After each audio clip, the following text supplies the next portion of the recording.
الحكم صفر وبدأ كأس العرب. بداية عند اليمن العروبة، تمرر اليمن لتونس الخضراء، تونس تعطي الكرة للبنان بس الكويت تاخذ الكرة من لبنان. الكويت يبا هنا الكويت تمرر للجزائر، لكن الجزائر مشغولة بالتواليت. تتدخل الإمارات بشكل مفاجئ في ساحة الملعب وتاخذ الكرة وتروح للجول، لكن قطر تصد الكرة وتمرر لشقيقتها البحرين.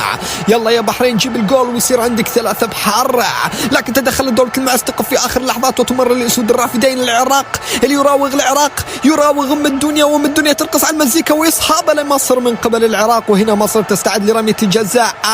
هل راح تصد المغرب الهدف وتضرب الدنيا؟ ولكن الحارس المغربي قوي جدا، يمرر الكرة للسعودية والسعودية مشغولة بالشماغ. الكرة أمام السعودية لكن ملتهية بالشماغ، ولا حياة لمن تنادي.